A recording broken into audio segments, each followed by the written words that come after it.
Before we begin, I would like to give a special shout out to Sci-Fi Japan, Big Action Bill, Monstrosities, A Blog of Tokusatsu, Brett Homenick, Andres Perez, John LeMay, Yoshimitsu Banno, and so many more for making the information in this video publicly available. If it weren't for you conducting interviews, making books, or archiving this information, the stories and some of the finer details would have been lost to the annals of time. Just dust in the wind, especially in a time like now where misinformation is kind of running the gamut nowadays. Now with that said, I'm sure I got a few things wrong here. Like some of the information that I was citing from was very minimalistic, so I took some liberties when it's needed just to hone things in and but there's a good chance that some of the stuff in this video might be incorrect. So if that is the case, just feel free to call me out in the comments. I would very much like to know where I got things wrong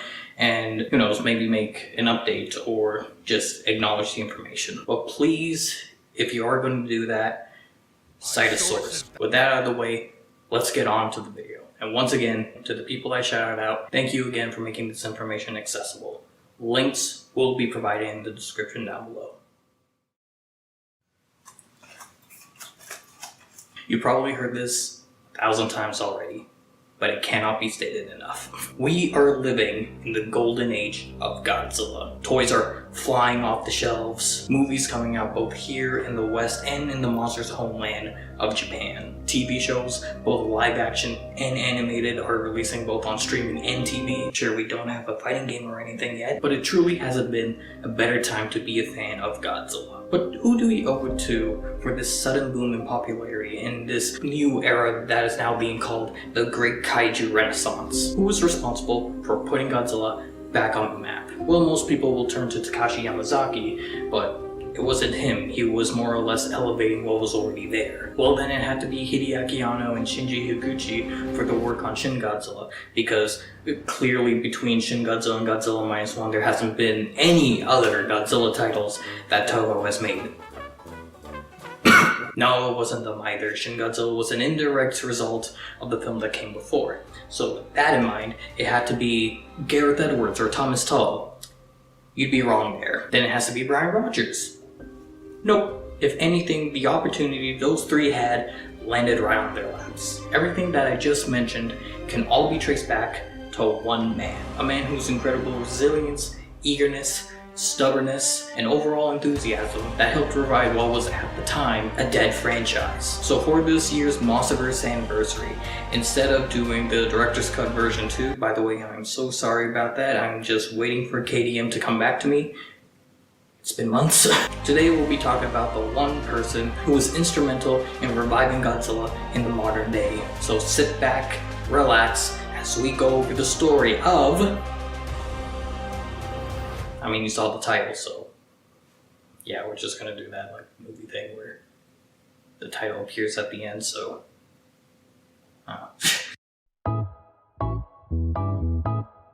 To start our story, we need to go back. Godzilla, King of the Monsters, alive! A little hard, but okay. In 1954, the world would be introduced to Godzilla for the first time. The film at the time would be critically panned by Japanese critics who accused the film of exploiting the widespread devastation that Japan had suffered in World War II. Then you had the follow-up film Godzilla Raids Again, which didn't do well when it released, and then Toho ultimately decided to put the character on ice. I didn't mean that literally. Fast forwarding a bit, we meet up with this young man. This is Yoshimitsu Banno, and he's the hero of our story. Oh, that's it. Roll credits. Young Banno had a background in theater and drama during this time in high school. But to quote him, it is very difficult to make a living in the theater world. Banno's mother would then proceed to introduce him to, oh god, I'm probably gonna get this one, Jiro Shirasu, who then helped manage to land Banno a job at Toho as an assistant director. Banno in a couple of interviews would also mention that it was near impossible to get a job at Toho without being introduced. Had it not been for his mother and Shirasu, he might not have gotten the gig. He was really lucky. And it doesn't stop there. It should be noted that at the time, Toho wasn't just one of the largest film conglomerates in the 50s, but it was one of the biggest companies in Japan. So Banno took the chance to work there. Banno wanted to be in the assistant director section, but as a requirement, had to spend 7 months in Toho's planning division. He had to finish at least one project before he can transfer. Banno, his luck, would get the chance to work as an assistant director with the legend himself, Akira Kurosawa, on the film Throne of Blood. And Banno would do such a good job on Throne of Blood that he would proceed to work with Akira Kurosawa on other projects. Banno would then proceed to work with Kurosawa on The Lower Depths, released in 1957, The Hidden Fortress in 1958, and The Bad Sleep Well in 1960. Banno would continue to work as an assistant director for 12 more years and on 10 other projects, before making his own directorial debut in 1970 with the film Japanese Nature and Dream, but you might recognize it from its alternate title, The Birth of the Japanese Islands, which played at the Japanese World Exposition or Osaka Expo 70. It was the first world fair that was held in Japan and lasted between March 15th to September 13th. The expo was made to showcase the theme of progress and harmony for mankind. Now back to Banno. His film, The Birth of the Japanese Islands, was showcased at the expo and garnered a lot of attention, putting Banno's name on the map for any producer. One of those producers in particular would see the film and eye Banno for an opportunity. But we'll get to that part in a bit, because this film, The Birth of the Japanese Islands, would be a big deal for another reason. That being, it would be the last film that special effects master AJ Tsuburaya would work on before his passing that same year. Like, if you know Godzilla, then you need to know AJ Tsuburaya, but in case you don't know, AJ Tsuburaya was one of the forefathers of special effects in Japanese cinema. If it weren't for him, then the entertainment industry over at Japan would look very different right now. After Tsuburaya's passing, Banno and his crew would proceed to work on the film without him and finish it in time to showcase at the expo. It would be this work that Banno would catch the eye of then legendary producer Tomiyuki Tanaka. And no, not legendary pictures as in, you know, Monsterverse. I mean, like, he was a big deal in Japan and being, like, responsible for making Godzilla the legend that he is to date. Yeah. And also, I told you we'd get back to that producer. Anyways, Tanaka would tap Banno to direct the next Godzilla movie set for release in 1971. Apparently, when Tanaka had the chance to speak with Banno, he said, and I quote, "If you make a movie, you have two things that you can do. One, you can get big money. The other is to make what you'd like to make." Wiser words have never been spoken. And that was all Banno needed to hear to then proceed to direct the 11th Godzilla movie, that being Godzilla vs. Hedorah.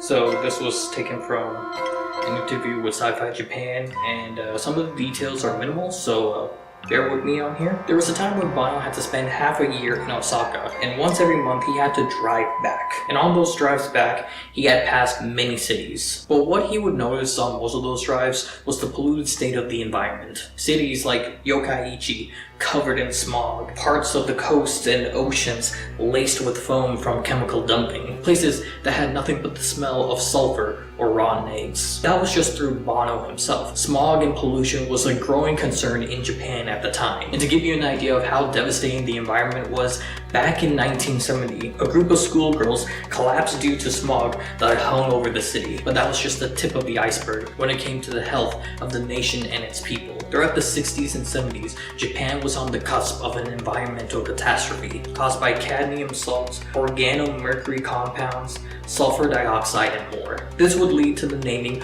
of the 4 big pollution diseases of Japan. These being Itai-Itai disease, which I think translates to it hurts disease, Minamata disease, Nagata-Minamata disease, which is the same disease as before, it just cropped up in a different part of Japan, and Yokkaichi asthma, named after the same city that Banno mentioned seeing being covered in smog on his drives from Osaka, the same city that Banno mentioned in the interview. It would be these incidences, these images, and stories that Banno witnessed firsthand that would inspire him and be put in the film. The same way that Godzilla 1954 was a direct response to the bomb drops of Hiroshima and Nagasaki, Godzilla vs. Hedorah would be a response to the nation's environmental crisis at the time. Coincidentally, on the same year that Godzilla vs. Hedorah was released, Japan would found the Ministry of Environment, a national government expenditure on environmental issues almost doubled between 1970 and 75 and tripled on the local government level.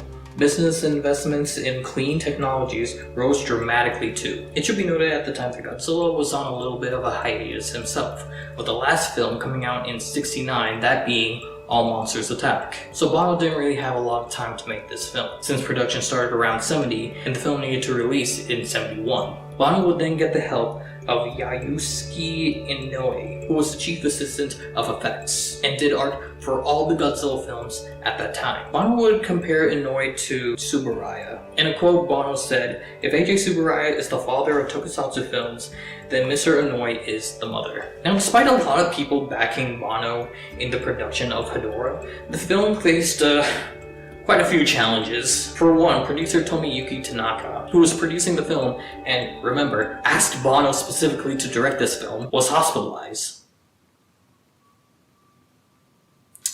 The exact cause is unknown. Some say he might have had a heart attack or stroke. There's even this rumor going around that he might have had a mental break because of one of his set visits on Hedorah, which we'll talk about that in a bit.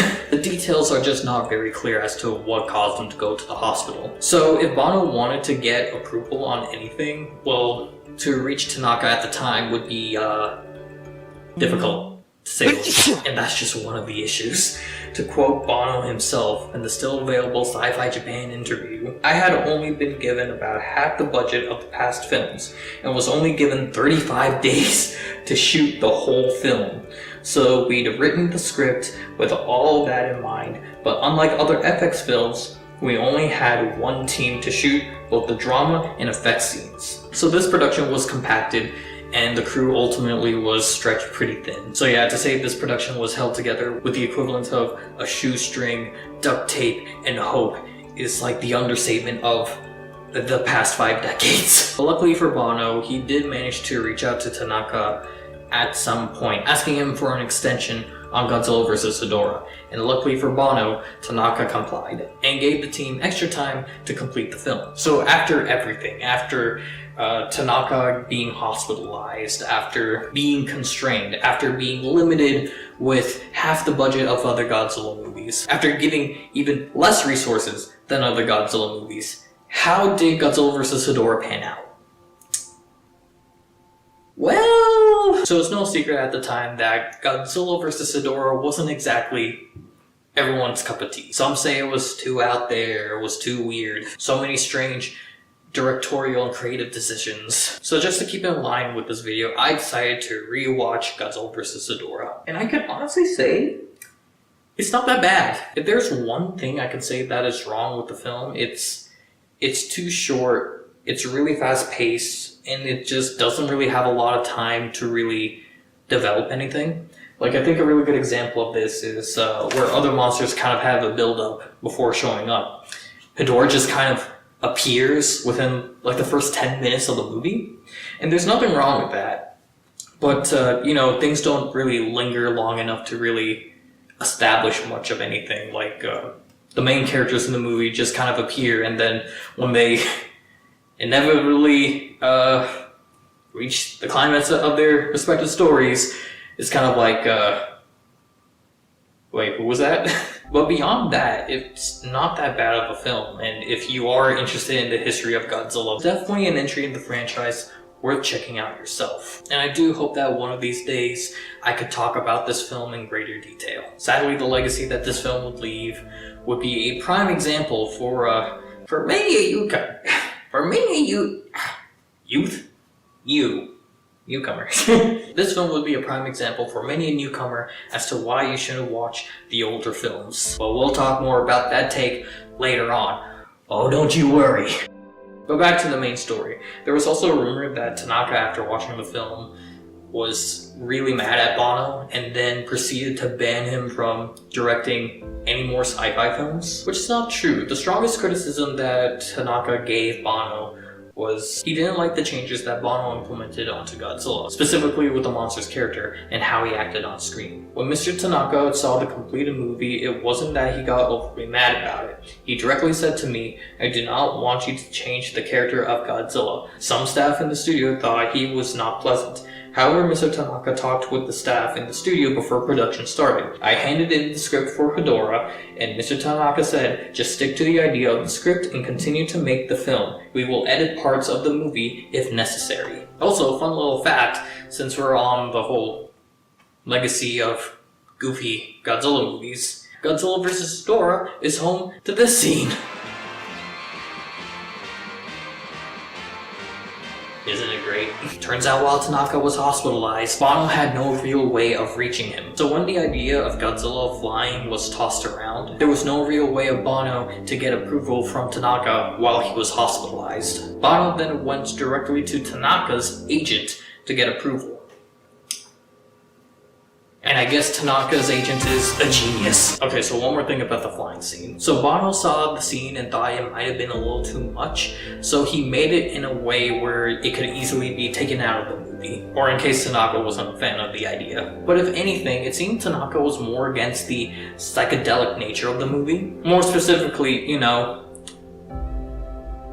fish head men and nightclubs. Don't do drugs, kids. By the way, that's what I meant by earlier. It's like the one time that Tanaka decided to visit the set for Godzilla vs. Hedorah. It was when they were filming the nightclub scene, and that scene is quite infamous for the drug-filled trip that the main character went through. Well, one of the main characters, where he saw everyone with fish heads.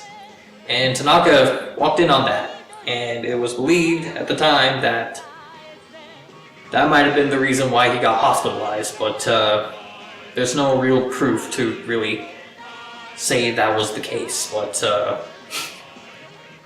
yeah, there's some descriptions of Tanaka just kind of being out of it, so either he was on the brink of a stroke or just the imagery of that scene was a little too much for him, so he was kind of like, whatever. Anyways, after Hedorah, Banno would then proceed to approach Toho to make another Godzilla movie. This one would be a direct sequel to Hedorah, simply called Godzilla vs. Hedorah 2. However, the studio would reject the idea. Now, after everything I said, some folks will look at this and go, oh yeah, obviously they rejected it. Did you not see Godzilla vs. Hedorah? Which I say, yes, I did.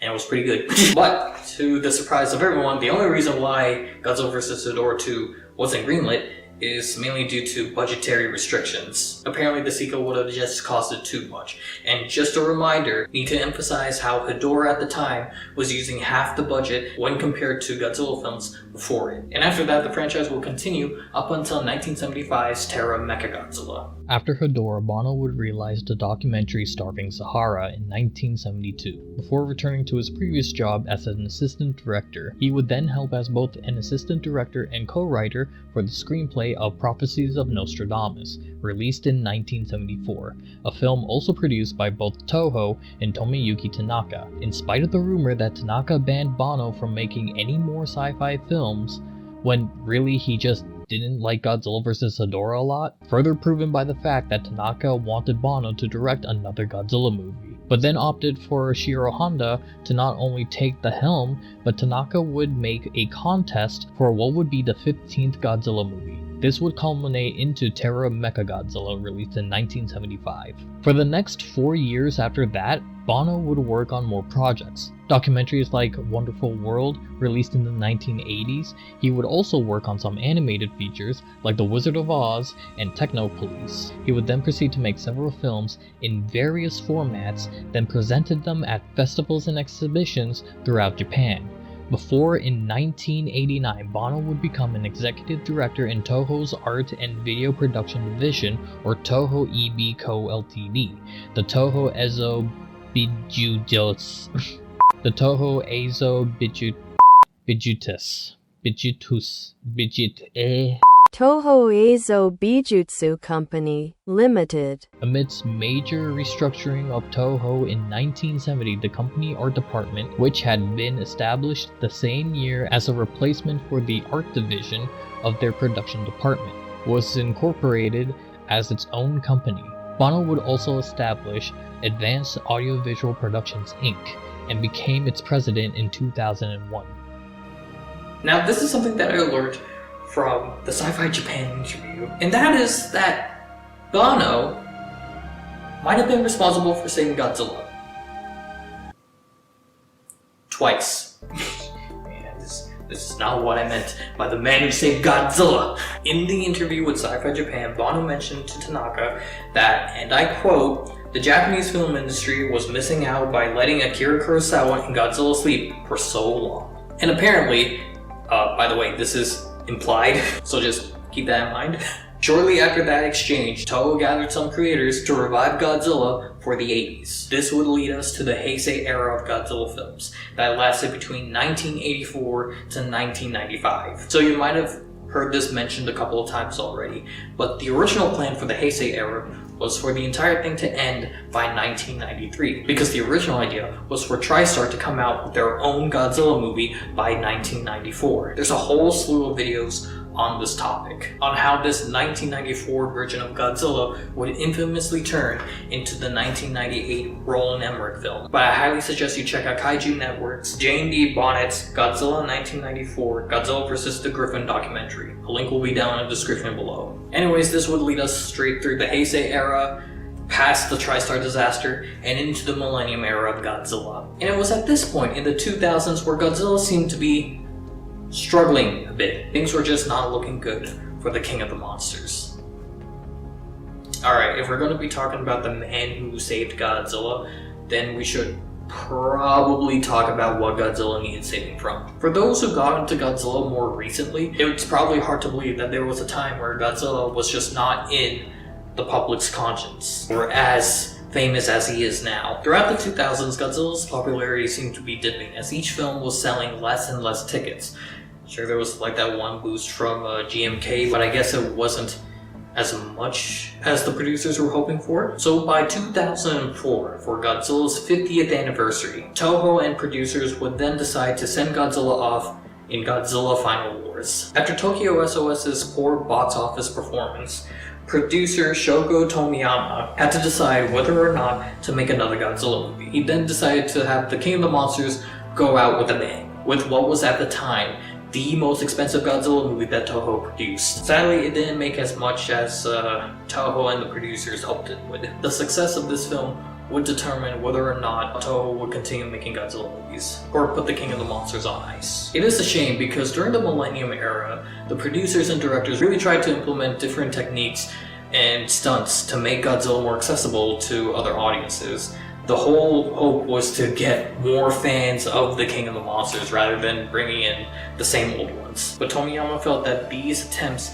didn't bear much fruit. The children of Japan didn't know who Godzilla was. Figures would no longer be found in stores, adult fans were sometimes laughed at and mocked. But Toho didn't just stop making Godzilla movies. Toho tried to bury the character himself. Merchandise would stop getting restocked on shelves, as Tomiyama implied. New licenses wouldn't be distributed as much. Plans for new films or collaborations were shot down within the studio itself or from outside interest. The biggest thing to happen to the character in this decade-long drought would have to be Godzilla Unleashed, that was released in 2007, and even then that didn't really drum up anything. In this time, nothing was happening. It truly felt like Godzilla was just dead.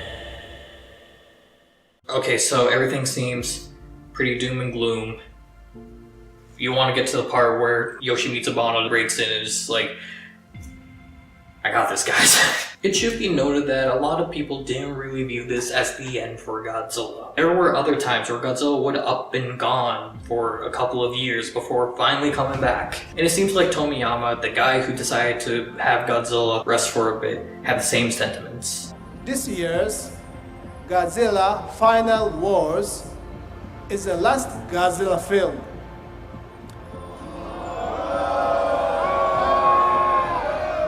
But so long as Godzilla keeps fascinating people, I believe he will be resurrected by new generations of filmmakers in the future. Thank you very much. Tomiyama was vehement on Godzilla returning. and he would prove to be right very soon.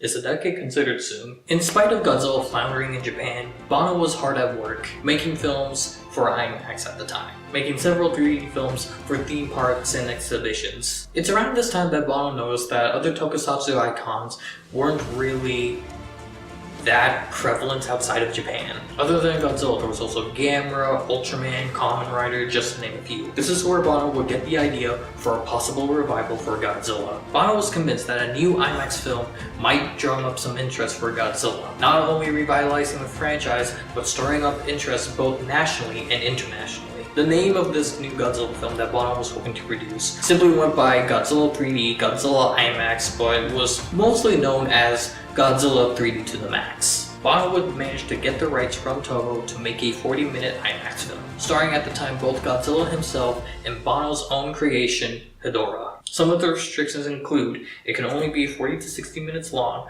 with a potential promise of a DVD release, but there was one caveat.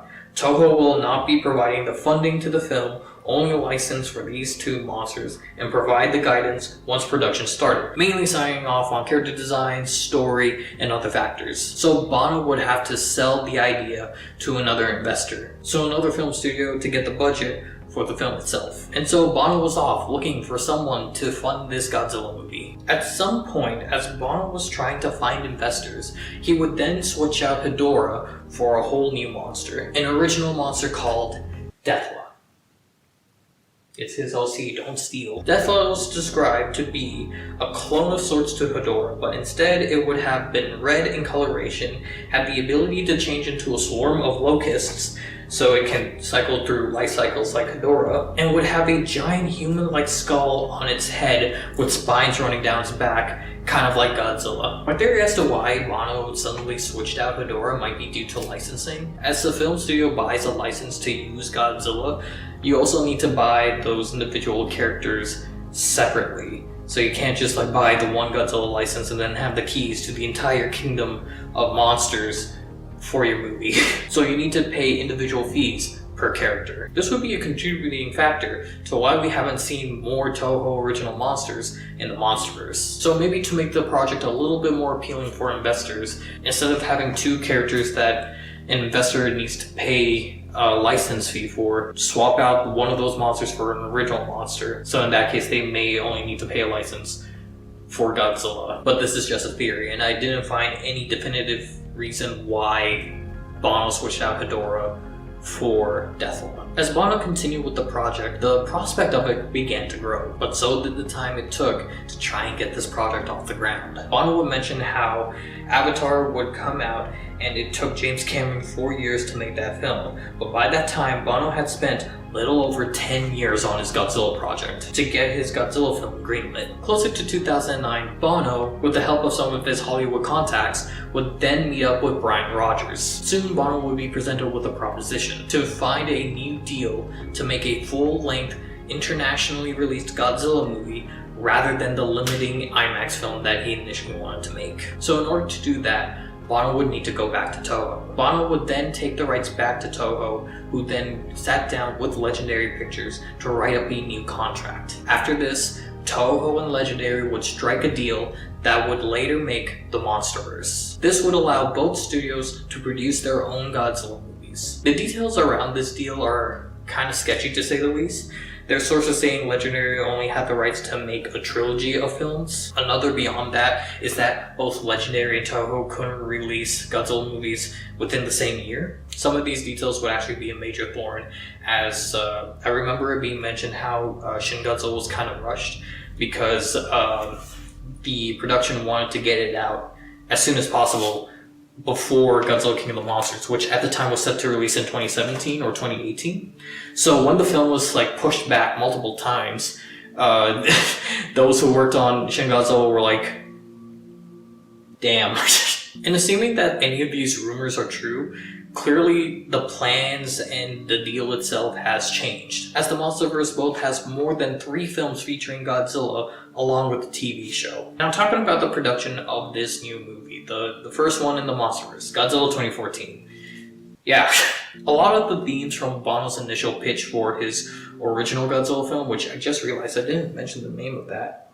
Oh no. A lot of Banno's themes from his initial pitch for this new IMAX Godzilla movie would be preserved in the 2014 film itself. This was a personal request that Banno made himself. And it is kind of awesome that Legendary would use the environmental theme that Banno was clearly very passionate about for not only Godzilla 2014, but for practically all the Monsterverse movies, even Kong Skull Island. Now some of you are like hearing this and going, but wait, Banno didn't save Godzilla, he only helped in the creation of the Monsterverse. This didn't save Godzilla.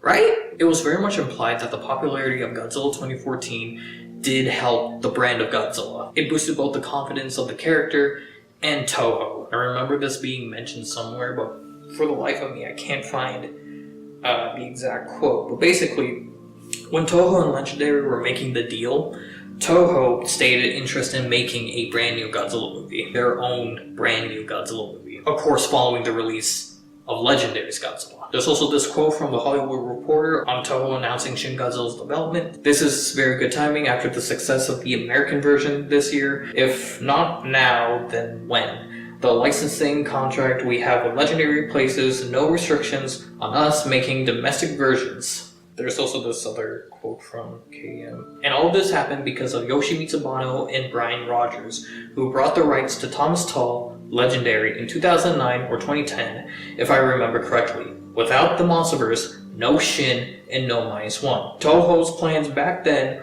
was to bury Godzilla forever. That's what Banno has told me.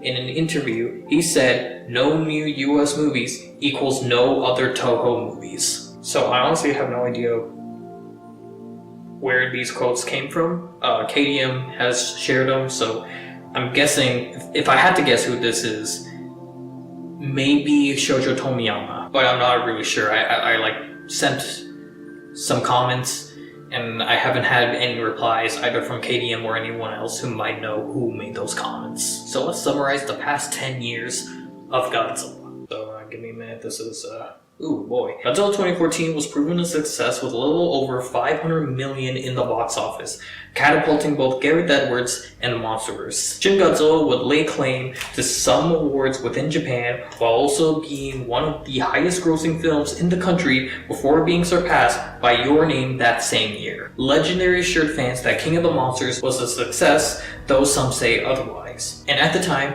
was the highest rated Godzilla movie amongst moviegoers. Ah yes, Godzilla vs. Kong, practically saving cinemas during the pandemic and even securing a spot as one of the 10 highest grossing films of that year. Singular Point, like Shin Godzilla, would walk away with awards despite the anime series polarizing audiences. Monarch Legacy of Monsters would be met with rave reviews and would be nominated and walk away with a few awards as well. Just gonna start with this one because the next one is going to be longer, but Godzilla x Kong, The New Empire. Like the last Monsterverse entry, GXK managed to stay in the 10 highest grossing films in 2024 in spite of it going against the likes of Doom 2, Deadpool 3, and Inside Out 2. And oh boy, where do I even begin? Godzilla Minus 1.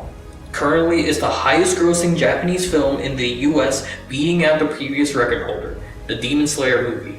It is universally praised by both audiences and critics and other creative heads alike. The details of its production might even shake the foundation of film production in the coming future on a global scale, as it reveals that -1 had a budget around $15 million or lower. The universal appeal of Godzilla -1 would stir up moviegoers to check out the film, something that Shin Godzilla had minimum success on, garnering a number of awards, and finally, and definitely not least, on March 10th, 2024, at the 96th Academy Award, Godzilla -1 would receive the honor of being the first Godzilla movie in the franchise's 70-year-long history to both be nominated and win an Oscar for Best Visual Effects, an honor that not even the Monsterverse films managed to capture. And that's just the tip of the iceberg, baby. But what about Banno? what was he doing between 2014 and 2017? Well, after the deal was done and the Godzilla 2014 film was on its way, Banno would still try his hand at making a kaiju feature. First, there was the initial idea of Godzilla 3 to the Max, which he would rework it to potentially be a Gamera project. Aside from that, Banno would try again to get his monster Hedorah back on screen. This would be his third and potentially fourth attempt at readapting the character. So the first one I want to talk about is Shin Hedorah. I first became aware of this project while I was browsing Banno's wiki page on Wikizilla. The source of this project was on episode 32 of Shua Watch. The sound that Ultraman makes. Where Andres Perez, aka Kaiju Noir, was interviewing John LeMay, and in case you don't know who that is, he's an author that covers most things film, mainly on Lost Media. If you're someone who's in the topic of giant monsters, there's a good chance that you've read one of his books or even cited information from him without even knowing it. Anyways, in the episode, LeMay mentions how he saw an image of Banno holding a treatment for a Shin Hedorah movie. So the article that he mentioned, well, lucky for me, I think I managed to find it. Special thanks to both ET13 Productions and Kevinder on a local Discord server for both bringing it to my attention, and at Banno on Twitter for sharing the article itself. The article reads, roughly translated, one filmmaker is aiming to revive a new form of Godzilla movie that criticized the pollution during the high growth period. Yoshimitsu Banno directed Godzilla vs. Hedorah. He sees the Fukushima Daiichi nuclear disaster, which brought about radioactive contamination 6 years ago, as pollution, and is passionate about creating a film that questions harmony with nature. Immediately after the Fukushima Daiichi nuclear disaster, Banno began working on a script for a Shin Hedorah film. Working title: Shin Hedorah is born from the ocean off of Fukushima due to radiation caused by the nuclear accident. The theme of the story is the battle between Shin Hedorah, born from the nuclear power plant, and the Japanese value of living in harmony with nature. There are huge obstacles for making a new film version of Hedorah, in terms of funding and rights. Still, as a Japanese film director, I have a duty to make it happen, Banno said. And as said in the article, there's an image of Banno holding a supposed draft of Shin Hedorah. Next up we have Hedorah vs. Medora. I'm starting to realize that Banno has a way with names. This information was also brought up by John LeMay. However, I can't seem to find any definitive information on the project. From the sounds of it, this film might have been the natural progression from Shin Hedorah. Thus far, all the information on this project that I can find is from Big Action Bill's History of Godzilla 2014 and this thread from Toho Kingdom. Aiming for a release sometime in 2017, he, I assume Banno, wanted to make this film where the smog monster would be revived by nuclear energy and a heroic plant monster named Midoriya, almost tripped up, would arrive to stop him. And I guess that little girl and her slug would have been the main characters. Whether or not this would have been tied to the main Showa timeline is unknown, though it does say it's a sequel to the 1971 film. Honestly, the loyalty that Banno has for this creature of his creation is really admirable. The passion that he has for these projects is honestly really relenting. However, Banno wouldn't be able to get these projects off the ground, because sadly on May 7th of 2017, Banno would pass away due to a subaortic hemorrhage. He was 86. Whenever people talk about Yoshimitsu Banno, it's usually in a very specific light. He made what was arguably one of the most experimental and divisive Godzilla movies to date, earning him the title of the man who made Godzilla fly, which is the name of a memoir that he made, actually. And some modern audiences, whether it be movie sleuths or YouTube critics, would use Godzilla vs. Hedorah along with other films from the Showa era and the Monsterverse as key examples as why you shouldn't bother with any other Godzilla movie outside of these two. Now, I'm not saying you can't critique or criticize the other Godzilla movies. You are more than welcome to do that after you watch the films. I just feel the need to point that out because whenever people talk about how great Godzilla Minus 1 is, they always have to bring up how bad the other movies are. But this is all just to bring up the point of, I just find it incredibly ironic how, if it weren't for Banno, who made Godzilla vs. Ghidorah, which is like one of the prime examples that people like to bring up, and was instrumental in making the Monsterverse, we wouldn't be having this conversation now. More in one way. Like, Godzilla 2014 wouldn't have come out. Therefore, Toho wouldn't have made Shin Godzilla. Therefore, no Reiwa era of Godzilla. Therefore, no Godzilla Minus 1. That film that you just can't stop talking about. Personally, I think we just became too accustomed to just getting content on our laps. Like, we never really question the journey that people have to go through to actually make this stuff that we enjoy, that we watch, that we read. Like, we never really talk about how the sausage is made, more or less. We just hear something is coming out, and if it tickles our fancy, we'll, like, check it out. And after we watch it, we just completely ignore what came out before. Now, am I saying without Banno, Godzilla wouldn't have come back? Honestly, I don't know. I think Godzilla would have eventually come back, but would the same key events have played out? Would we still have gotten a Godzilla film back in 2014? Would that film then proceed to be followed up by a film like Shin Godzilla, and then the Monsterverse, and then the animes, and then Godzilla Minus 1? I don't think so. Sometimes it's all about being in the right place at the right time and knowing the right people. Eventually, everything will lead you through event after event after event. And it's because of these events that Banno himself went through, we are currently living in this golden age of Godzilla. So yeah, I think we would have gotten modern Godzilla flicks, but it wouldn't be exactly the same as what we're having right now. Or hell, maybe I'm wrong. Maybe Banno is beyond instrumental when it comes to Godzilla coming back. And without him, no Godzilla 2014, no Monsterverse, no Reiwa, no Minus 1. Now, this is something I really want to mention. But even after Banno's passing, Banno would continue to get a producer or executive producer credit on every Monsterverse title featuring Godzilla. Like Godzilla vs. Kong, Godzilla x Kong, The New Empire, even in Monarch Legacy of Monsters. Legendary, to this day, seems to continue to honor this man that helped bring this version of Godzilla to fruition. So, honestly, I think that's honestly really cool.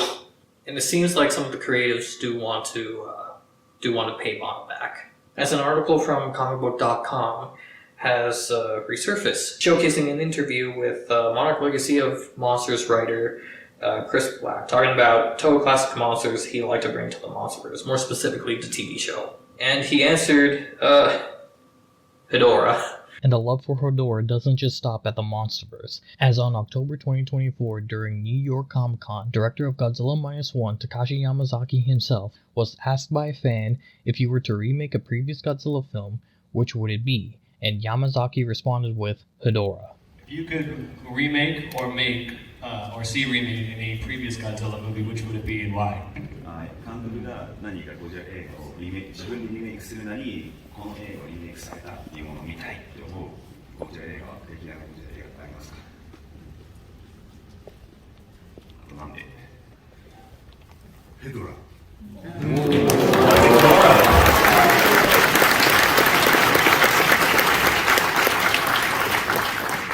すごく斬新な怪獣だったと思うし、今の技術で船で動いて襲いかかってくるヘドラ作ったら面白いんじゃないかな。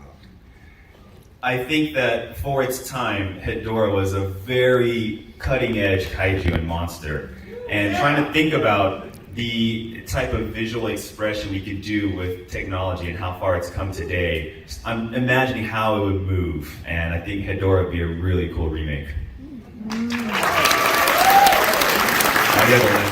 After that exchange, and the announcement that Takashi Yamazaki will helm the next Toho Godzilla film, a lot of Godzilla fans speculated that Banno's monster Ghidorah might show up in the sequel film.